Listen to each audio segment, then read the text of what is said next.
Hi friends, ఎలా ఉన్నారు? అందరూ బాగున్నారా? నేనైతే దీక్ష తీసుకోవటానికి అమ్మ వాళ్ళ ఊరు అయితే వచ్చానండి. శ్రీ లక్ష్మీ తిరుపతమ్మ అమ్మవారి దీక్ష అయితే తీసుకున్నాను.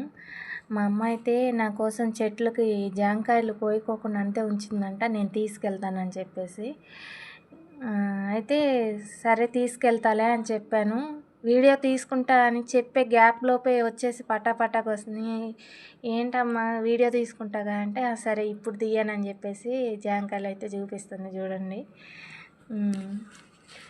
ఎట్లయినా చెట్టుకి పండిన కాయలు చెట్టుకి డైరెక్ట్గా కోసుకొని తింటుంటే ఆ టేస్టే వేరుగా ఉంటుంది.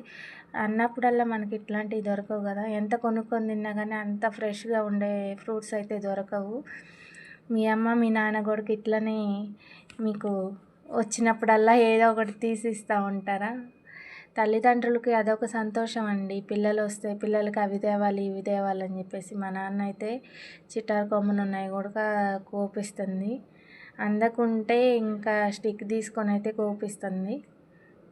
మా నాన్న మీ అమ్మ చూపిలేదులే కానీ నేను చూపిస్తా చూడు, ఈ కాయలు కోస్తున్నాను ఇవి చూపియనని చెప్పేసి అని అంటున్నాడు. ఇంకా అక్కడ ఉన్నాయి, ఇంకా పోయి ఆ చెట్టుకు ఉన్నాయి ఆ కొమ్మకు ఉన్నాయి అని చెప్తుంది మా అమ్మ అయితే.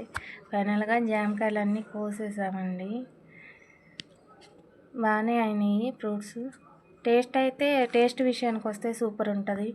ఎందుకంటే చెట్టుకి పండిన కాయలు కదా, కమ్మగా ఉంటాయి. ఆర్గానిక్ లాగానే సొంతంగా పండించిన ఆ పంట తింటుంటే అదొక ఆనందం. ఈ వీడియో ఎలా ఉందో కామెంట్ చేయండి, లైక్ చేయండి, షేర్ చేయండి, సబ్స్క్రైబ్ చేయటం మాత్రం మర్చిపోకండి. Please subscribe.